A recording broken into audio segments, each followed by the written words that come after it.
2026 and billions of people around the world are preparing to welcome in the new year. But while Australians tend to celebrate with fireworks, beaches and Barbies, other countries have some pretty unusual traditions. Yeah, from 12 grapes at midnight to carrying around empty suitcases and even spending the new year in a graveyard. Our next guest is here to break down the craziest traditions from around the globe. And for more, let's bring in Chris Waite, travel expert. Good morning to you. I mean, there's some pretty crazy stuff here. But plenty of these traditions, what do they actually mean? There is a meaning behind them. A lot of these traditions are about love, peace, and often closure, which is really nice. So let's finish the year with a sense of closure. Remember what's happened, but look forward with wishes towards what we want to happen in the year ahead. So tell us about some of these more unusual traditions. Yeah, so some like Spain. Let's start with Spain because we really love Spain. Lucky Rituals. They do a thing called the 12 grapes of luck. So as midnight approaches, we'll see people with handfuls of grapes, and the Spanish will attempt to eat 12 grapes in 12 seconds. And if they can do it, then that means they're going to have a much higher chance of luck and prosperity during the year. If they miss any, if they choke on any, if they drop any, I know, right? If they miss some, then that's the number of months they're not going to have as much chance of prosperity and luck. What are the logistics of that? Is it one grape at a time, or is it you can do whatever method you like? It's up to you. What would you go for? That's the question. I just gob it, I reckon. All in together, I'd say. Yeah. I mean, I'm going to take this one on this year, but I figure champagne's made of grapes, so I'm going to go for 12 sips of champagne instead. It's a more civilised way to do it. Yeah. We're hearing some great ones from our viewers. A US Southern tradition, a handful of black-eyed peas in your pocket means good wealth, apparently.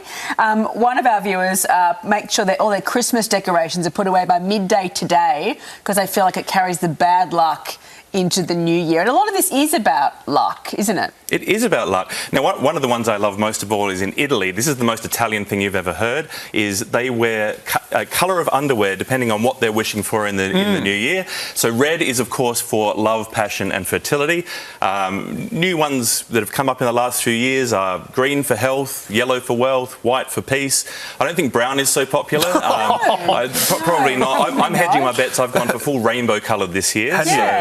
Is there a sort of meaning for sort of beige Bridget Jones, just asking for a friend? Well, that's just more generic. Maybe a calm new year. Generic 2026 ahead. Private thing, Chris, or do you have to show it off? Or well, it's the whole thinking behind it that you have to be gifted the underwear, and it has to be new. And then after New Year's, you discard that underwear, and that's the way you get the good luck. But I'm not sure they go off showing. Certainly, I'm not going to prove what I'm wearing tonight. No. I mean, you were just talking about yellow knickers earlier, weren't you? You wouldn't want to re-gift. Yeah, you just put on the brown undies anyway.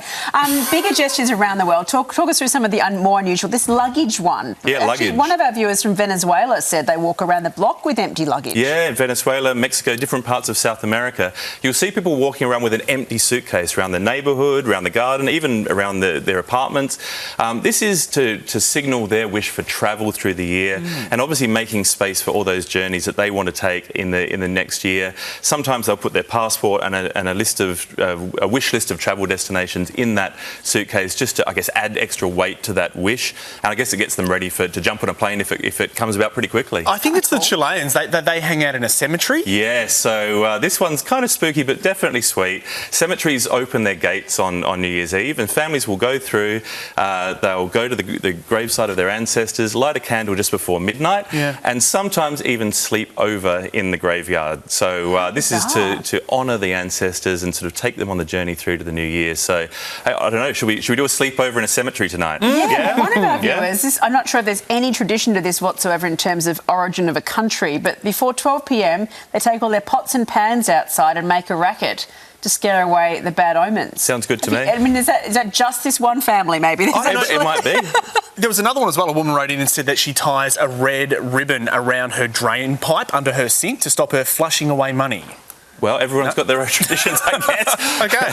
There's one in Peru, actually, where they have fist fights on New Year's to get rid of any grievances from the year as well. So it has to be refereed. No serious injury is recommended. But afterwards, you have a hug and a drink and you're done. That's the grievance done. All while wearing yellow and yellow undies at the same time. Thank you. That was fascinating. Let us know at your place if you have any of these strange traditions.